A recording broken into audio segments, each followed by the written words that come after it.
Olá, muito bem-vindo. Estamos iniciando mais um programa Entrevista Coletiva, dando sequência ao trabalho de balanço legislativo. Todos os deputados passaram por aqui, estão passando por aqui, trazendo a prestação de contas. Afinal, esse é o papel da TV pública, especialmente da TV Assembleia, levar até você a transparência e a informação necessária. Hoje estamos recebendo a deputada Janaína Riva, do PSD. Muito bem-vinda, deputada. Grata pela presença. Eu que agradeço a oportunidade, Cláudio, Narbal, de estar aqui com vocês para a gente poder fazer um balanço do nosso trabalho do primeiro semestre aqui no Legislativo. Nos acompanha, como a deputada adiantou, o jornalista Narbal Guerreiro. Narbal, muito bem-vindo. Obrigado, Cláudio. Obrigado ao telespectador. É uma honra, um prazer muito grande estar ao lado da deputada, a única mulher aqui no Legislativo durante essa legislatura. Bom, você provavelmente conhece a deputada Janaína Riva, mas, como de praxe, nós fazemos uma pequena introdução para facilitar a vida da nossa entrevistada e também do nosso telespectador. E eu passo a ler. Ela foi a única mulher eleita para a 18ª legislatura. Janaína Riva, de 26 anos, foi também a segunda parlamentar mais votada, com 48.171 votos.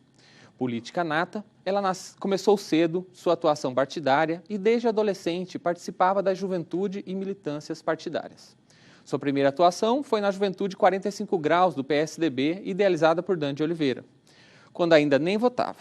Posteriormente, passou pelo PTB e pelo PP, quando assumiu e coordenou a juventude da campanha a prefeito do então deputado Walter Rabelo.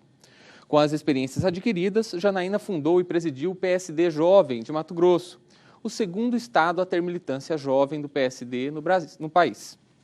Em contato constante com prefeitos e vereadores, ela conhece bem as demandas dos 141 municípios do estado e, em seu mandato, pretende empunhar a bandeira municipalista.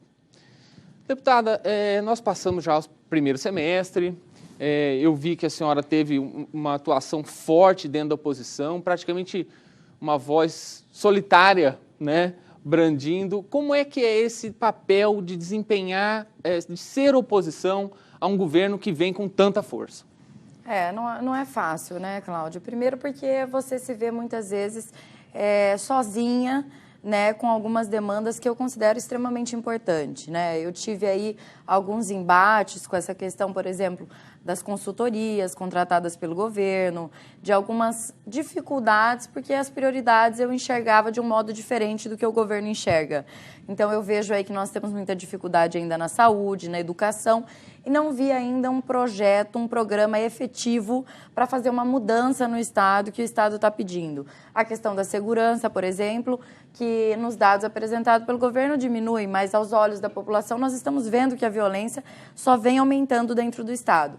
Então, é lógico que é muito difícil você fazer uma oposição sozinha, mas, ao mesmo tempo, você acaba se destacando. Então, você está constantemente presente nos sites, constantemente em grandes debates, e isso vem chamando a atenção da população. Eu tenho um Facebook, por exemplo, que tem um engajamento muito forte dentro do Estado, até maior, muitas vezes, que a página do próprio governo do Estado, para você ter uma ideia. Por quê? Porque os embates são calorosos, tem debates ali dentro do Facebook, no Snap, no Instagram, que eu uso muito as mídias sociais, as redes sociais. Então, eu faço dessa questão da oposição, e eu passo a explicar às pessoas como funciona de fato, para que não achem que eu estou fazendo uma oposição para atrapalhar o governo. Ao contrário, eu estou fazendo uma oposição realmente de cobrança daquilo que o governador prometeu durante a campanha e durante a eleição. A senhora já apresentou 129 projetos, né? Entre indicação, projeto e requerimento, né? Eu acabei perdendo a conta aqui. Acho que foi 129. Desses, alguns já virou lei ou ainda não? Não, ainda. Na verdade, eu tenho um que virou lei, mas é uma questão só lá de Juína, né? De uma entidade.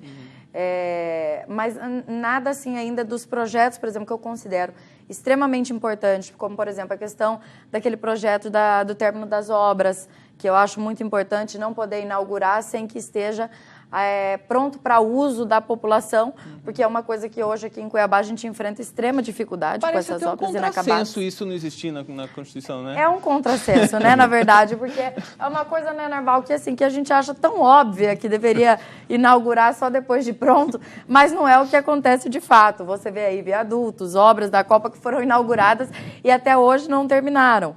Você vê, por exemplo, essa questão do próprio Hospital São Benedito, que ficou praticamente um mês depois de inaugurado.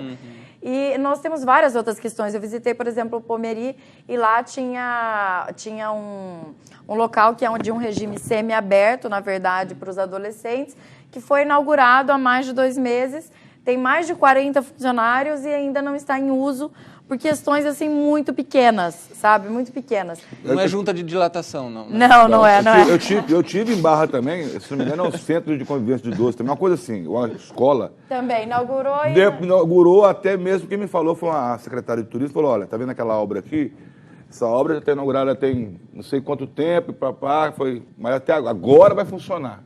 Quer dizer, inaugura antes de estar pronto, né? Eu não lembro se foi, eu acho, em Paranatinga, quando eu estava na eleição, mas tinha lá uma rodoviária que foi inaugurada 3 vezes. E até hoje ela ainda não está concluída. Então é um projeto muito óbvio, mas que vai impactar muito a nossa realidade. Outra questão, por exemplo, que é um projeto que eu acredito que ainda vai dar muito o que falar, é aquele projeto da questão de empresas que fazem doação em campanha eleitoral não poderem depois participar de licitações ou de contratações do governo. Esse eu também não... Eu queria que a senhora explicasse melhor esse projeto pelo impacto, né? Não, ele realmente é extremamente interessante. Como é que ele funcionaria, por exemplo, se a pessoa doou e o candidato perdeu, ela também não pode participar? Como é que é isso? Na verdade, o projeto ele visa que essas empresas que participam de doações de campanhas eleitorais, como, por exemplo, as empresas que participaram de doações da campanha do governo, principalmente de executivo, né? Nós estamos falando, até porque... É quem vai licitar. É quem vai licitar, é quem vai contratar. Então, por exemplo, quem participou da campanha do próprio governo do Estado. Hoje em dia, e é muito claro isso, às vezes as pessoas não comentam, mas não comentam publicamente, mas todo mundo sabe e é óbvio que a grande parte das empresas que vencem as licitações são as empresas que apoiaram determinados candidatos. Então, elas fazem um investimento na campanha visando recuperar isso depois, lucrar depois. É isso que eu quero acabar. Eu quero acabar com esse toma lá da cá. Troca de favores. Exatamente, né? Que é uma troca de favores. A empresa faz a doação já visando depois receber muito mais do que ela doou. É praticamente um investimento futuro. Então, isso não pode existir. É lógico que aí, num caso do candidato perder, a empresa fica isenta, até porque se ela apostou só em um candidato e esse candidato vem a perder a eleição, nós estamos falando do candidato que vence as eleições, que não pode contratar as empresas que o apoiaram financeiramente. Deputada, a senhora tocou no assunto agora há pouco, o Cláudio provocou com relação à questão do projeto da senhora das obras também. Eu queria saber o seguinte, está tendo toda essa celeuma ainda, muita discussão, CPI instalada inclusive na casa, com relação às obras da Copa. Qual é o posicionamento da deputada Janaína Riva com relação a essa, vamos dizer, a esse levantamento que está sendo feito novamente, mesmo até porque a gente andando pela rua, a olhos vistos, constatamos isso, que estão inacabadas, obras deterioradas, mal feitas. Posicionamento da senhora com relação às obras da Copa? Bom, não, meu posicionamento com a questão das obras da Copa sempre foi muito claro. As obras têm que ser finalizadas. Essa foi a promessa de campanha do governador Pedro Taques. Quem acompanhava todos os debates, quem acompanhou viu que era exatamente isso. Vou concluir as obras e temos... E é isso que a população quer. A população não quer saber qual é a diferença de valor que vai ser para terminar o VLT. Ela quer que o VLT seja concluído. Se teve qualquer problema no passado, isso quem tem que resolver é a justiça com as empresas, e isso o governo tem que acionar, eu não tenho dúvida nenhuma. Os consórcios que são responsáveis pelas obras, mas elas têm que ser concluídas. Tem que ser porque elas geraram uma expectativa na população. Quem não quer andar num VLT, um sistema moderno, um sistema eficiente? Então, foi um sonho do povo cuiabano e do povo mato-grossense. E agora o governador é obrigado a concluí-lo, né? Então, é assim, tem aquele velho ditado, né? Casa com a viúva, fica com os filhos, não é? Claro, com certeza. Então, é exatamente isso. Eu sei que não é fácil, sei que o governador, e ele tem falado constantemente que assumiu muitas dívidas, que o governo ficou um pouco amarrado, mas isso aí não é problema da população. E quem está sofrendo com essas obras inacabadas é a população. Então, as obras da Copa, elas têm que ser terminadas. Quando eu disse que eu gostaria de fazer parte da CPI, das obras da Copa, era exatamente por isso. Até uma pergunta, aproveitando esse gancho aí. A senhora acabou quase que sendo retirada da CPI. Sim, né? sim. Uhum. E por que aconteceu, na verdade? Porque, na verdade, as pessoas ligavam muito a minha imagem e a minha pessoa ao meu pai. e achavam que eu poderia comprometer em alguma coisa. Mas eu tinha um pensamento diferente dos demais deputados, porque o meu objetivo na CPI seria outro. Qual que seria? Eu gostaria de apresentar ao Estado, ao governo do Estado, uma forma de nós concluirmos essas obras, quer dizer, de resolver o problema. Eu acho que passou o momento de você apontar as dificuldades. Agora é tarde. Exatamente, é tarde para isso. Agora é hora da gente apontar como resolver e como o governo não gastar tanto e não prejudicar o andamento do Estado. Mas as obras têm que ser concluídas, isso é fato. Se você fizer hoje uma pesquisa aqui dentro do Estado, você vai ver que a população em massa quer a conclusão das obras. Não quer saber quem foi o que fez toda essa bagunça essa mesmo, bagunça, né? É uma bagunça, não tem outra palavra para usar.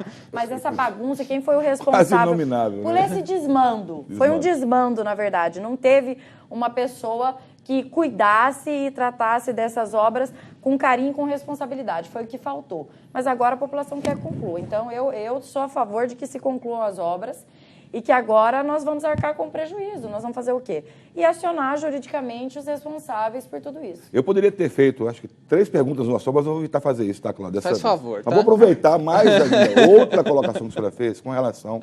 Não tem como desvincular, né, filha de pai. Com certeza. Não tem como. Mas eu acredito que a senhora tem tido, às vezes, até é uma situação meio desconfortável para a senhora, pelo seguinte, alguns debates, eles são permeados por colocações incisivas com relação a isso e aquilo. Eu vejo que a senhora tenta se defender de uma maneira, às vezes até também dura quanto a isso. Tem que ser, tem que ser. Como é que está essa situação? Como é que a senhora está administrando isso dentro do plenário? Como é que a senhora está sentindo com relação aos demais pares? E isso aqui dentro da Casa de Leis? Bom, Narbal, é o seguinte, eu gosto muito, eu brinco com o ditado, porque eu acho assim, é aquela velha história, rei posto, rei morto. Meu pai foi o cara e o homem da Assembleia por 20 anos, ou presidente ou primeiro secretário.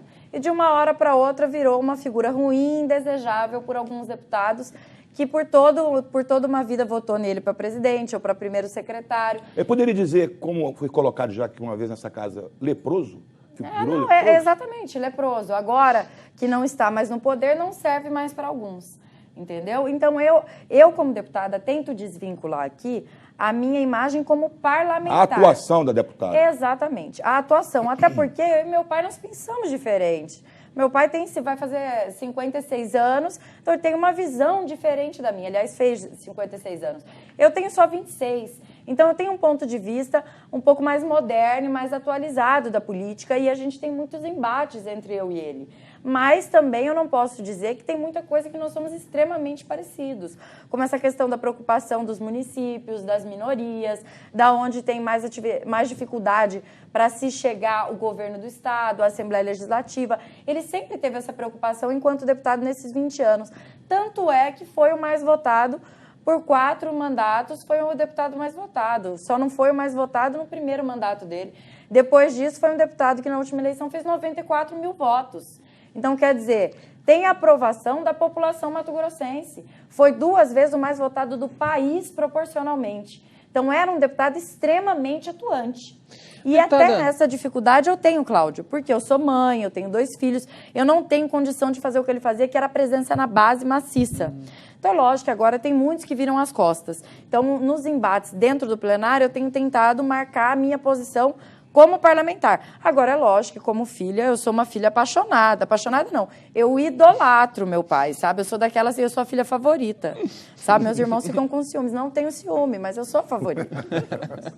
Deputada, é interessante a gente pensar nesse aspecto, porque o deputado Riva provavelmente é o parlamentar com maior número de leis na Constituição Estadual. Com certeza. Eu não fiz o levantamento, mas a gente conhece o trabalho dele, viu todo o trabalho que ele desenvolve e, indiscutivelmente, tem projetos extraordinários para o Estado de Mato Grosso. Ponto. Isso é ponto pacífico. E a gente tem visto, por exemplo, o deputado Wilson Santos foi lá adotar 2 projetos do deputado Riva. Fazendo essas ressalvas que você fez aí. Esse espólio do deputado Riva, obviamente, cabe à senhora por natureza. Quer dizer, a senhora tem esse conhecimento de quais são os projetos interessantes que são possíveis de Claro, serem adotados por você e como você vê esse movimento, por exemplo, o deputado Wilson trazendo isso para o parlamento novamente. Não, eu acho importante, sabe? A participação do Wilson é importante. Por quê? Porque o Wilson, ele é da base, ele é situacionista. Então, por exemplo, a Lei de Eficiência Pública, que é um dos projetos que ele queria abraçar, eu já fiquei como autor e ele coautor. É importante para a aprovação do projeto, sabe? Porque senão eu teria dificuldade se fosse eu, por exemplo, sozinha, como oposição. Mas como dificuldade? O governo não é técnico, não é a favor do Estado? Mas a gente sabe que não é exatamente dessa forma que funciona, né, Cláudio? Ainda mais um projeto como essa Lei de Eficiência Pública, que ela amarra o governo, sabe?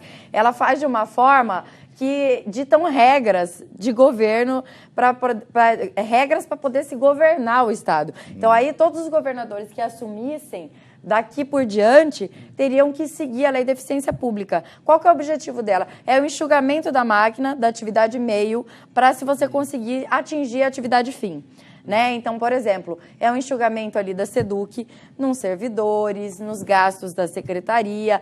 É doloroso, eu não tenho dúvida, mas é para se fazer com que as escolas do estado, do interior, funcionem. É o mesmo caso da polícia, por exemplo. Tirar a polícia do administrativo e colocar nas ruas. Então, eu sei que é uma lei que vai ter muitos embates e que os servidores públicos vão ser extremamente atingidos, mas é visando uma melhoria da gestão e uma melhoria do governo do Estado, uma proximidade com o cidadão. O engraçado é que desde o início, acho que logo que o senhor tomou posse, aliás, foram dados posse aos deputados dessa legislatura, o deputado Wilson tem meio que rondado, né? Chegado o próximo deputado, aí já maturando a situação, virou líder do governo e agora fazendo essa dobradinha, poderíamos dizer assim, com relação a esses projetos que estão aí engavetados. O Wilson, na verdade, tem tentado ser um deputado muito conciliador, até porque é líder do governo, então ele tem muito essa preocupação, né, de conciliar e de fazer com que nós tenhamos um bom relacionamento.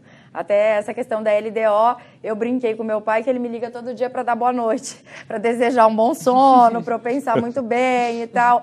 Então, assim, ele tem essa preocupação, mas eu tenho um bom relacionamento com ele. Eu explico para ele sempre que é uma oposição coerente, eu não posso deixar algumas coisas passarem. Então, essa questão, por exemplo, da LDO, é a hora que eu tenho que pontuar ali o que eu desejo para as regiões onde eu tive uma votação expressiva, melhoria nas estradas, conclusão das obras. Por exemplo, hoje mesmo eu fui questionada de manhã, quando eu estava com o deputado Baiano e com o deputado Mauro Save, acerca de que nós não fizemos um levantamento de quantas obras estão inacabadas. E essas obras têm que constar na LDO. Então, esse pedido de vista é mais visando isso, é visando você fazer um levantamento, que é o que eu vou fazer, das obras inacabadas pelo Estado afora, em todos os municípios, porque eu acredito que antes de nós pensarmos em algo novo, nós temos que concluir aquilo que está pela metade. E um orçamento de 16 bilhões para o ano que vem, né? Estimado, a gente sabe que passa disso. Eu acredito que possa chegar até nos 20 bilhões, porque só esse ano que era estimado, se eu não me engano, 13 a 14, só até o meio do ano já arrecadou mais de 2 bilhões. Então, nós podemos prever aí um aumento de 4 a 5 bilhões no orçamento do ano que vem, sabe? Porque o Estado ele continua a crescer, as lavouras aumentando, a produção do Estado está a todo vapor. O que falta é a melhoria da logística. Então, é por isso que eu quero fazer esse levantamento na LDO. Bom, eu não estou satisfeito ainda, eu vou perguntar mais da LDO, claro, mas nós estamos chegando no intervalo, você está ouvindo na Rádio Assembleia 89.5, uma parceria com a Rádio Câmara, um balanço do primeiro semestre com a deputada Janaína Riva. E para você que está na sua casa, na televisão, nos assistindo, nós vamos fazer um breve intervalo, voltamos já e tem muita coisa para a gente falar ainda, tá?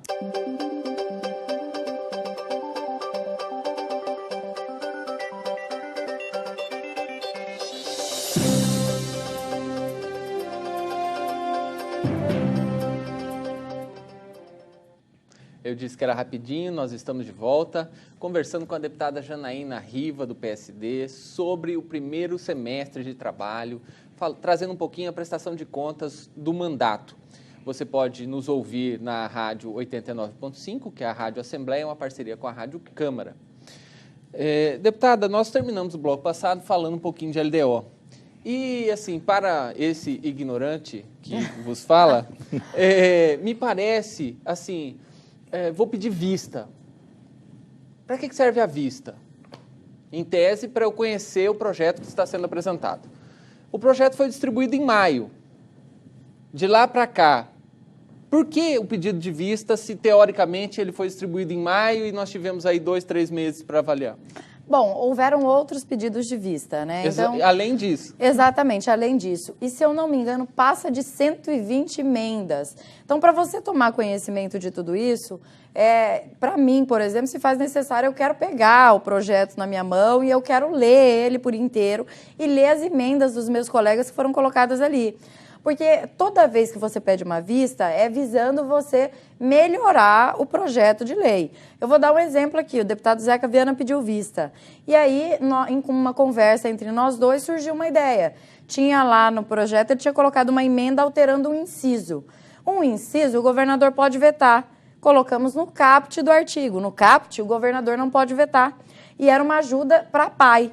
Então, você vê, você vai transformar a vida das pessoas com uma simples mudança, e essa é a hora de ser feito. O projeto da LDO, ele é só para 2016, então a hora de debater ele é agora, em 2015. Para em 2016 eu não chegar e falar, poxa, eu poderia ter feito tal emenda, eu poderia ter alterado tal coisa. Porque aí é um meio do governador falar, não, mas vocês tiveram tempo para fazer e não fizeram, agora vocês iam me cobrar? Então, quer dizer, agora é a hora de se fazer realmente. O meu pedido de vista só se deu agora porque até então todos os deputados tinham pedido vista anteriormente e eu não tinha tido a oportunidade de fazer o pedido.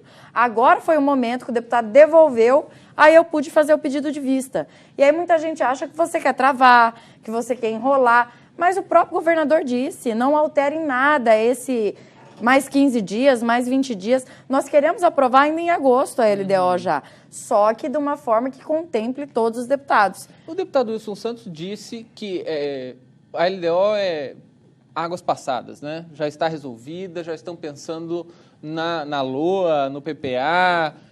Isso não soa estranho? Não soa. Até fui perguntada sobre isso ontem e eu dizia até ao entrevistador e eu falei com ele sobre isso. Não sou estranho, porque realmente o corpo da LDO, ele tem pouca alteração. O que é importante agora, como eu disse, é fazer esses levantamentos do que não está contemplado ainda. Por exemplo, essa mudança de inciso para caput, quer dizer, exatamente. O bojo, de maneira geral, já está completo, né? Exatamente, já está completo. São pequenas alterações que estão sendo feitas. Por exemplo, eu pensei muito acerca do Vale do Arinos, a questão do aeroporto de Juara, a estrada do Jaú, que são algumas coisas que não foram conclusas e há mais de 10 anos se fala em concluir. Então, quer dizer, se você pôr na LDO, ela se torna obrigatório a conclusão. Então, é um momento realmente de você elencar esse tipo de coisa, mas o corpo realmente está concluso. Eu mesma disse ao Wilson, acho que é o momento mesmo do governo já pensar no orçamento anual, até porque daqui a pouquinho aprovou a LDO, já vem o orçamento anual para dar mais tempo para os deputados poderem estudar, poderem fazer o pedido de vista sem atrapalhar e sem atrasar qualquer atividade do governo. Correto. Com relação à participação em comissões permanentes, a senhora participa do Direitos Humanos, se salvo engano, é a presidente? Sim, sou a presidente. Direitos Humanos, Cidadania e Amparo à Criança, Adolescente e Idoso e da Educação, Ciência, Tecnologia e Cultura. A Comissão de Educação eu acompanho um pouco mais, até pelo prazer, pelo amor que tenho pela educação, acho que é um ponto fundamental. Mas a Comissão de Direitos Humanos eu não vi muito. Como é que é a atuação em ambas as comissões e o que efetivamente a comissão trouxe, por exemplo, nesse primeiro semestre? A Comissão de Direitos Humanos, que é a comissão que eu participo mais efetivamente, porque eu sou presidente, nós fizemos uma visita ao Pomeri, nós falamos muito sobre a maioridade penal, que era um assunto que estava em evidência e está em evidência ainda. Qual que é a postura da senhora em relação? A minha posição é que tem que haver uma flexibilidade. Eu acho que você não pode colocar numa vala comum todos os casos. Por exemplo, um adolescente que comete um furto, você não pode comparar ele aí com um adolescente que comete um estupro ou um assassinato ou um latrocínio. Então, eu acho que hoje você tem que diferenciar isso e deveria haver essa flexibilidade das penas. Tem muitos jovens que têm, sim, como se recuperar em um centro de ressocialização. Agora, eu acredito que outros casos, que são casos mais graves, realmente nós precisaríamos que fossem para um presídio. Mas aí não seria legislar na exceção? Porque realmente é uma exceção, né? São pouquíssimos casos, ou não? Não, são muitos. E é assustador. Na visita ao Pomeri eu notei isso, é assustador. Até porque você acaba, por exemplo, no Pomeri, esses jovens que cometem crimes, vamos dizer aqui, crimes hediondos, eles estão praticamente dentro de um porão, sabe? Assim, eles estão completamente isolados. E no ano passado, por exemplo, chegaram a matar um adolescente lá dentro do Pomeri. Se você for até lá e ver as condições que vivem esses jovens, você vai ver que não tem a mínima condição deles se recuperarem dentro do Pomeri. Ao contrário, ali eles estão ali para eles se especializarem. Sendo tratado como lixo fica difícil, né? Deputado, aproveitando até mais uma vez nessas falas da senhora para colocar uma pergunta, o sistema também penitenciário no Estado, no Brasil, de maneira geral, falido, puído. Sim. Não se ouve nada nesse sentido. Eu, pelo menos, nós tivemos a oportunidade, o Cláudio, no mínimo, fazer aqui, acho que umas 3 ou 4 entrevistas com pessoas diferentes, autoridades no assunto. Está concluindo a CPI, né, do sistema penitenciário na Câmara Federal, está sendo concluído. Com exceção disso daí, nunca mais se ouviu falar a respeito disso. Não é só questão, não estou dizendo para o conforto, para o apenado, não. É a questão da própria segurança lá dentro. É o uso, é a entrada de celular que você vê todo dia. É o cigarro, uso de droga. Enfim. E a gente não se vê. Isso é porque não dá voto, deputada? Não é discutido por isso? Eu acredito que sim, sinceramente sim. Na visita, por exemplo, ao Pomeri, enquanto eu caminhava por lá, eu perguntei ao diretor. Eu falei, aqui pode cigarro, pode entrar esse tipo... Porque são menores de idade, né? Que estão lá no Pomeri? Dentro do Pomeri.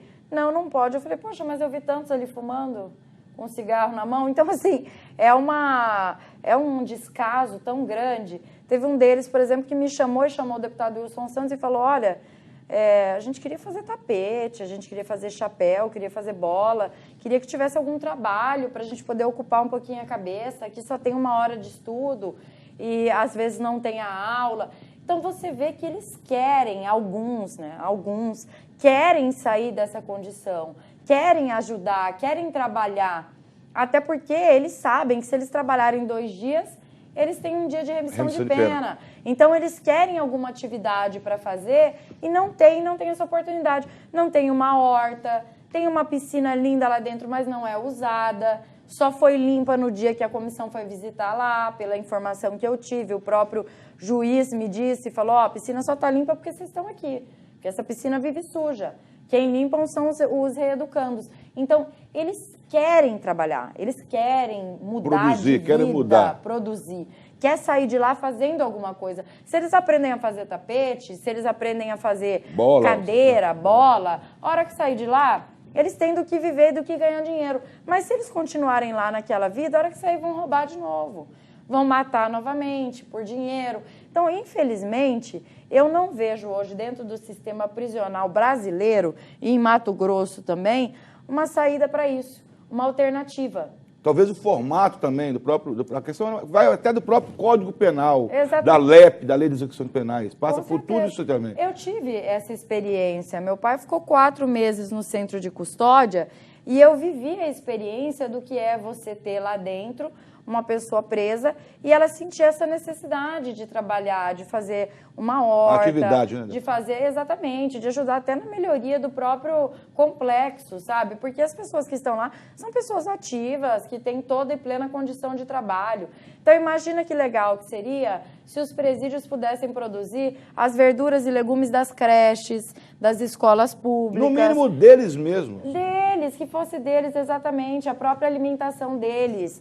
Eles poderiam muito bem lá dentro, eles mesmos fazerem a comida deles, que custa, para você ter uma ideia, para o Estado, só a alimentação do sistema prisional, mais de 60 milhões anuais. É um absurdo. E é uma comida que, me desculpe, mas não é uma comida para gente. Eu vi, eu acompanhei, eu pegava, eu olhava, eu sentia o cheiro. Então, quer dizer, não seria muito melhor se os próprios presos pudessem fazer a sua alimentação e esses 60 milhões, você pode ter certeza que ele ia se transformar em menos da metade disso se se eles pudessem eles Otimizaria mesmos produzir. Otimizaria, ocuparia a cabeça deles também, né? Então, tem vários cursos hoje que são através de internet, para quem está preso, que são 2 meses de curso, remissão de 1 mês de pena. Para o Estado não é interessante ter pessoas na cadeia. Custa caro para a gente, custa mais caro do que um aluno da escola pública. Então, quer dizer, veja que contrassenso, nós estamos gastando mais com os presos do que com as nossas crianças. E aí está o verdadeiro problema. O gargalo, que você me perguntou, Cláudio, da Comissão de Educação, o gargalo é este. Se nós tivermos pessoas que estejam educadas adequadamente, que tenham uma escola de qualidade, que tenham um ensino de qualidade, que tenham uma base familiar, se o Estado passar a se preocupar com a base familiar dessas crianças e a educação, nós não vamos ter presos daqui a alguns anos, porque a população aumenta, a demanda aumenta e os presídios estão lotados. Nós não temos, por exemplo, você tem uma ideia hoje, se eu não me engano, menos de 90% dos jovens que cometem crimes podem ser inseridos num centro de ressocialização, porque nós não temos centro de ressocialização para esses jovens. E tem outra também, até mesmo na idade adulta, já apenado mesmo, né? Porque o menor ele cumpre medida socioeducativa. O apenado mesmo, acho que tem aí uma coisa assim, em torno de 70% dos mandados já a cumprir, já em fase de cumprimento, mas não tem como prender, não tem como levá-lo, não tem espaço, não tem vaga nos presídios. Não tem vaga. E para os adolescentes, os dados são muito maiores. Né? Então, quer dizer... A reincidência também é muito grande. Muito grande. Aquele jovem do interior que está roubando direto e que as pessoas estão denunciando, ele não tem onde colocar ele. Teve um caso agora recente em Peixoto, inclusive foi feito lá a questão da autotutela, da violência, da justiça com as próprias mãos. Né? Acabaram executando um jovem também que era o vezeiro de roubos, furtos e acidentes. Eliminaram o rapaz. Pois é, e infelizmente é isso que está começando a acontecer. Porque nós não temos vaga, como eu disse, o Estado não está olhando atentamente para esses jovens, nós não temos melhorias. Para você ter uma ideia, na visita que eu fiz ao Pomeri, só esse ano trocou 3 vezes o diretor. Então, que continuidade que vai ter num trabalho com os adolescentes? Não vai ter. Deputada, eu me lembro de um trabalho na penitenciária feminina, se não me engano, a diretora Romilda, na época, fazia um trabalho extraordinário de artesanato com as detentas, era muito bonito, muito interessante, eu estive lá algumas vezes e realmente ocupa a cabeça.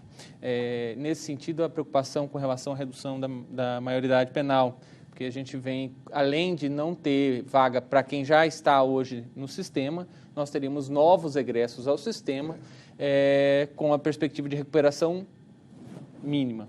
Né? Agora, eu quero só mudar um pouquinho esse foco.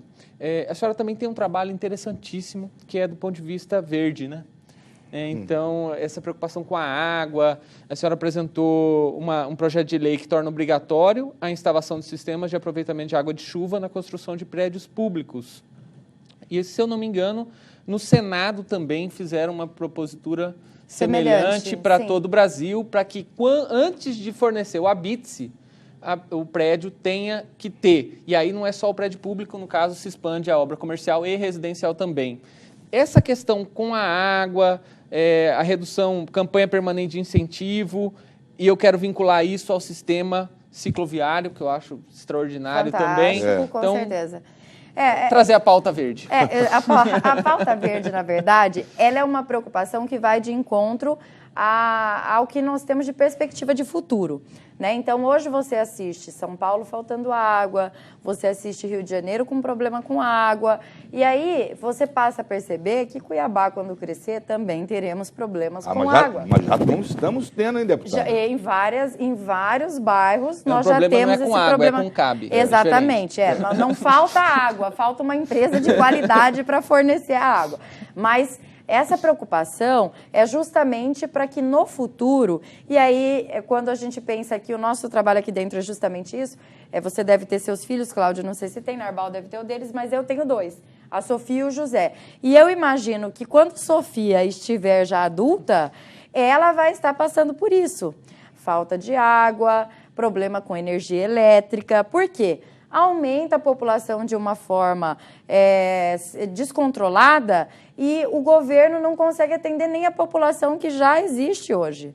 Então, essa dificuldade que nós vemos nas cidades maiores, nas grandes metrópoles, nós vamos enfrentar aqui também. Então, por que não nós já começarmos a preservar agora a nossa água, a termos essa preocupação? Você vai dar descarga com a água da chuva, você vai lavar seu carro com a água da chuva. Então, é uma preocupação para a gente já começar a fazer uma economia visando o futuro. As ciclovias que você falou, elas são importantíssimas. Até eu sou muito amiga do Tiago França, que é o secretário municipal de transporte urbano aqui de Cuiabá, e nós conversamos muito sobre isso, até parabenizei ele pela atitude de já implantar as faixas, por exemplo, no domingo. E agora ele já se preocupa em implantar realmente o sistema de uma forma efetiva. Por quê? Nós temos muitos carros e às vezes você pega um trânsito que se você usasse uma bicicleta, você chegaria até mais rápido do que quem está de carro. Saudavelmente, essa é a verdade. E indiscutivelmente. E você economiza também aí no sistema de saúde. Por quê? Porque a pessoa está praticando um exercício físico. Então, são algumas preocupações realmente visando o futuro e uma economia futura, né? Então, as ciclovias têm esse objetivo, a economia da água tem esse objetivo e tem outras preocupações também. Daqui uns dias nós vamos ter que começar a falar em teto verde, dos prédios serem concluídos. O aproveitamento dessa energia solar também é um absurdo que se pode... Você vê em São Paulo, por exemplo, nós já temos vários prédios que são construídos com teto verde. O que é o teto verde? E em cima do prédio tem que ter árvore, tem que ter vegetação, tem que ter plantas. Para quê? Oxigênio e uma preocupação aí de melhoria de qualidade de vida. Diminuir a temperatura também, quer dizer, do entorno. Né? Ainda mais nós aqui, cuiabanos, sofremos tanto com esse calor. Imagina se a gente ficar cercado por prédio. Aqui com o ar ligado, ele está no máximo, inclusive, nós estamos aqui daquela situação, calor, né? No calor, exatamente, exatamente. Em São Paulo, 30 graus é muito calor, muito mais calor do que 40 em Cuiabá. É só para perceber. Por causa do concreto. Né? Deputada, deixa eu aproveitar mais uma vez, Cláudio. Por favor, né, irmão?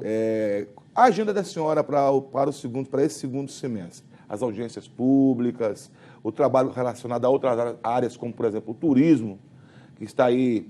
Eu não sei aqui na casa quem é que está abraçando essa causa, o presidente da comissão é o deputado Max Russi. Sim. Mas tem muita coisa, inclusive, legado da obra da Copa. Infelizmente... Coisas que estão ainda abandonadas. Narbal, infelizmente, o turismo em Mato Grosso, ele nunca foi visto como como um produto. Exatamente, como um produto a ser explorado, né? E nós sabemos o potencial de Mato Grosso, as nossas cachoeiras, os nossos rios, que são maravilhosos, o nosso Pantanal, que não é explorado como é no Mato Grosso do Sul, por exemplo. Quando você vai para fora e você fala de Pantanal...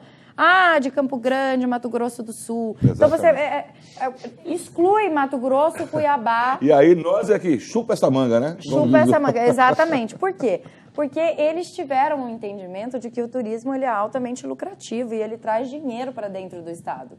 E Mato Grosso ainda não teve essa visão, infelizmente. O turismo aqui, ele é tratado como não prioritário, né? Ele é tratado como se fosse uma secretaria que só dá trabalho. Até chegou a se cogitar a extinção da secretaria. Ou a absorção por outra secretaria, né? E você vê Na verdade, ela foi absorvida pela Secretaria de Desenvolvimento Econômico exatamente, hoje, né? Exatamente. Uma secretaria adjunta hoje. E você vê que nós temos, dentro do estado, festivais de pesca que arrastam multidões. Você vê em São Félix do Araguaia, por exemplo, eu não tinha conhecido, conheci na eleição. Fiquei apaixonada, nunca vi nada igual. Rios de águas transparentes, claras, que as pessoas podem tomar banho dentro da cidade. É uma coisa assim... Mato Grosso tinha que explorar Cáceres isso visando lucro. Cáceres é a mesma coisa. Mas foi perdendo também um pouco, acho que em campo, e investimento. Está abandonado. Outra coisa, deputada, em Barra do Garça, eu falei agora há pouco que nós estivemos lá, a respeito daquela obra que inaugurou e... Enfim, lá até pouco tempo, ainda está fechado. Desde o ano passado, final de 2014... A Serra Azul está interditada, a senhora acredita nisso? Não, por exemplo, um cartão postal onde tem, agora a Semana Santa, prejudicou muito o turismo religioso, que é um dos segmentos que é muito explorado lá. E tá ali aquela coisa... Não vamos longe. Salgadeira. Salgadeira. Chapada dos Guimarães. É um lugar que eu tenho o maior prazer de levar meus filhos, mas hoje, quando você vai, você só encontra cachoeiras poluídas, cheias de lixo, ou lugar interditado, maltratados, ou lugares interditados. Era um lugar, quando na minha infância, eu ia constantemente com a minha mãe. Eu ia constantemente na Salgadeira. E era uma delícia, sabe? Era uma coisa assim, toda a população tinha acesso, não tinha custo nenhum, tomava seu banho de rio, uma água linda, limpa, bem cuidada. Hoje não, hoje você não consegue mais ter acesso às cachoeiras. Eu fui até numa cachoeirinha que eu era acostumada a ir para levar as crianças, a hora que eu cheguei, tinha tanta coisa de lixo, de vela, que eu fiquei assim assustada, não teve condição de uso. Então, nós temos que olhar o turismo mais atentamente dentro do Estado, porque o turismo ele traz dinheiro, ele traz arrecadação. As uma indústria limpa, né? As exposições, quando elas acontecem nos municípios, é o momento dos municípios ganharem dinheiro. São nas exposições. E ali uma agropecuárias, a senhora agropecuárias, que é uma tradição em Mato Grosso. Toca toda uma corrente ali no entorno. Por exemplo, eu entrei no embate da questão do rodeio, que tem muita gente que é contra o rodeio por causa da questão dos animais. Rodeio em Mato Grosso é cultural, é raiz, é nossa raiz, entendeu? Então, nós não podemos perder isso. A Secretaria de Cultura, de Turismo, elas têm que andar de mãos dadas e fazer um trabalho visando atrair as pessoas para Mato Grosso. Toda vez que eu viajo, eu vou para São Paulo, eu vou para o Rio, eu sempre falo sobre isso. Falo, olha, vocês têm que conhecer, têm que ver o que é o potencial. Semana que vem vai estar aqui, por exemplo, meus amigos Fernando de Sorocaba vão estar em Juara, e eu sou muito amiga do Fernando, já combinei com ele, primeira coisa, a hora que ele descer do avião, vou levar ele conhecer as lavouras, vou levar a conhecer alguns rios, vou fazer um tour com ele, porque ele leva isso, essa boa imagem de Mato Grosso, para outras capitais, para todas as outras capitais. E ele vai chegar em São Paulo e vai falar para os amigos dele, a lavoura em Mato Grosso está funcionando, Mato Grosso está crescendo, Mato Grosso está lucrando, e é isso que é importante, é divulgar o nosso estado. Deputada, eu quando apresentei a senhora, eu até brinquei antes da gente começar o programa, que eu ia falar assim, Janaína Riva, PSD por enquanto, né? Essa questão partidária, como é que está? Eu estou aguardando a janela. A reforma política, para mim, ela vai ser extremamente importante. Por quê? Eu quero sair do partido, já faz tempo, eu quero tirar essa marca, sabe? O PSD não é da Janaína, o PSD não é do Riva. Eu quero tirar essa marca que ficou em mim, até porque nós ajudamos a construir, foi importante para mim, aprendi muito, mas eu vejo a necessidade hoje de sair do PSD e procurar um partido maior para mim. Ah, mas Janaína, por que isso? Eu sou uma deputada extremamente municipalista, ligada a todos os prefeitos do estado. Eu quero um partido que me dê esse respaldo, e esse respaldo eu não estou encontrando no PSD. E é isso que eu estou buscando, e por isso que eu já disse em todas as entrevistas que eu dou, já recebi vários convites, vários, mas não vejo um partido melhor para eu me aliar do que o PMDB e para eu me filiar. Por que o PMDB? Partido grande, de força e de expressão a nível nacional. Partido que pode ajudar eu a levar asfalto, emenda para os prefeitos que estão precisando. Então, essa é a minha preocupação. Eu fui até Brasília. Eu vi a potência que é o PMDB e a importância que tem. Não é à toa que Blairo Maggi está indo para o PMDB. Agora, o Kassab parece chegar por aqui, por essas bandas, por esses dias, para tentar amainar essa debandada toda dentro do partido. Está acabando mesmo de vez aqui no estado do PSD? Mas eu acredito que a visita do Kassab, ela não influencia dentro do estado. Não influencia por quê? Porque o Kassab deixou muito a desejar dentro do partido do PSD. Ele é ministro de cidades e ele não foi capaz de viabilizar um recurso para o estado de Mato Grosso em prol dos prefeitos do PSD. O PSD hoje é o maior partido do estado. E por mais que Mato Grosso seja um estado pequeno, a nível nacional, eles não têm essa visão política, sabe, da nossa produção, e que nós somos um estado extremamente lucrativo para o país. Mas não tem uma visão de que nós somos importantes politicamente por causa da nossa expressão eleitoral, dos nossos votos. É um estado que tem poucos votos comparado aos grandes estados. Então, o Kassab não teve essa visão. E isso me deixou muito chateada. Tentei entrar em contato com ele várias vezes. Então, pode até ser que eu nem participe dessa reunião que o Kassab vai estar. E se eu participar, eu quero falar isso para ele pessoalmente. O meu descontentamento, e eu tenho certeza que a visita dele com os prefeitos não influencia em nada. Se a deputada não vai nessa reunião, viu, Laura? Quem convive com os prefeitos somos nós, deputados. Quem convive com o dia a dia e enfrenta as dificuldades e os problemas junto com eles somos nós. Então, quer dizer, não adianta vir o Kassab, não adianta vir a Dilma, não adianta vir o Lula. Eles querem a emenda e eles querem o deputado constantemente presente na base. Deputada, nós estamos chegando ao fim do programa. Eu não poderia deixar de perguntar, e aí eu peço que a senhora faça também as considerações finais depois da pergunta, com relação à rejeição da PEC que prevê cotas de vagas para mulheres no parlamento.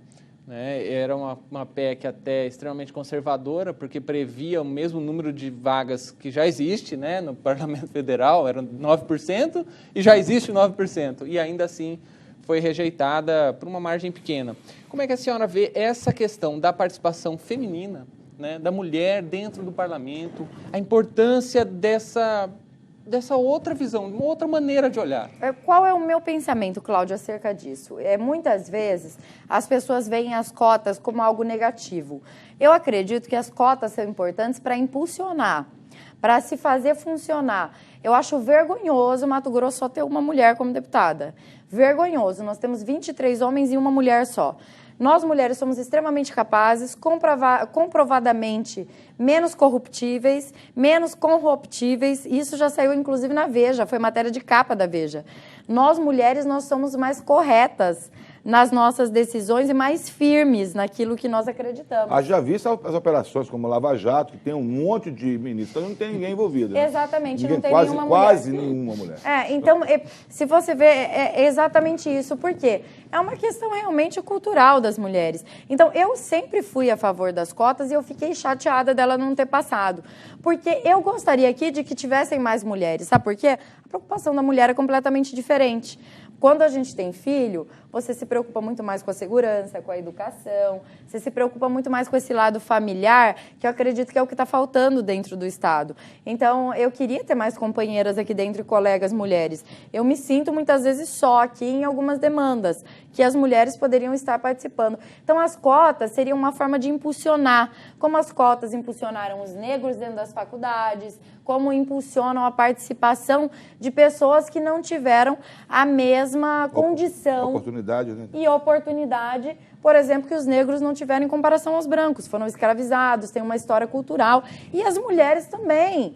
Nós, mulheres, tivemos que lutar para votar, nós, mulheres, tivemos que lutar por várias coisas, e hoje, se nós podemos ocupar uma vaga no parlamento, por que não, se nós somos obrigadas a se candidatar, porque tem uma obrigação de 30% de vaga para mulher, que você tem que ficar desesperadamente atrás de mulheres para consolidar a chapa, por que não tem os mesmos 30% para ocupar vaga nos poderes legislativos? Então, é uma preocupação que eu tenho muito grande. Se é obrigado a se candidatar, por que não ter essa reserva também de vagas?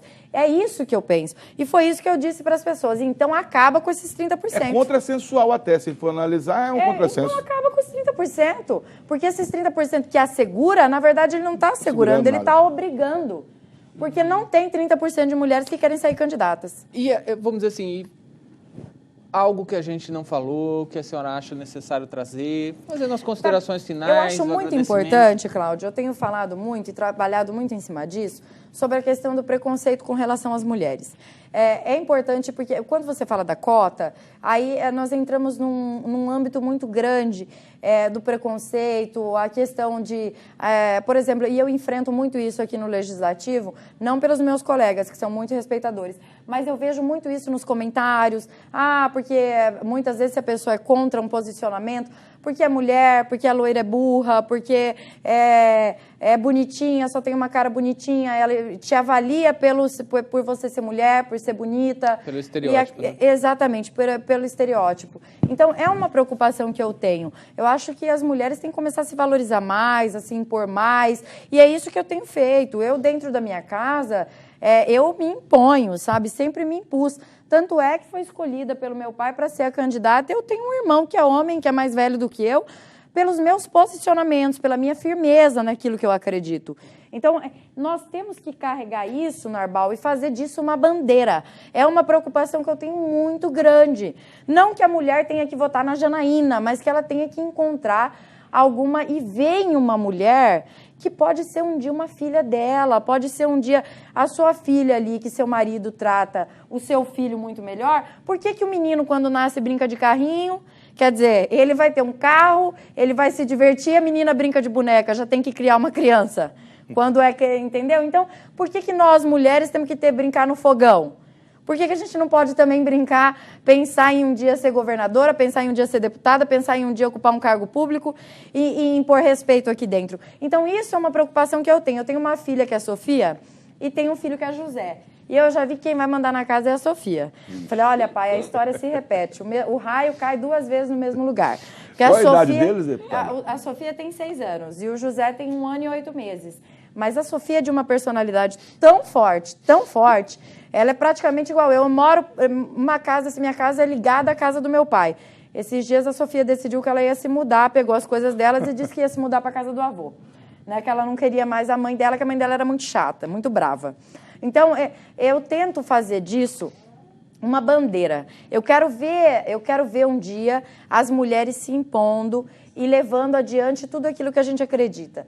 Não tem problema ser mãe solteira, não tem problema você tocar a sua vida sozinha. Nós temos que acreditar na nossa independência e na nossa força. E eu sou uma mulher totalmente expressiva, sabe? Completamente expressiva. Então, quando eu estou com os meus colegas e eu tenho um posicionamento, eles já sabem que jamais vão me convencer ao contrário, sabe? Eu já cheguei ontem, por exemplo, com essa questão do pedido de vista e já deixei claro, falei, vou pedir a vista, doa quem doer, quem quiser que me auxiliar e tal. E aí eu já tive o apoio de todos. Não, você está certa, você é deputada, você tem que ter... Então, você tem que se impor e muitas vezes, como o Narbal disse, tem que ser um pouco mais brava do que o normal para você se fazer presente, marcar ali com firmeza seu posicionamento. Então, acho que é uma colocação importante a ser feita, porque eu quero passar essa força, sabe, para as mulheres.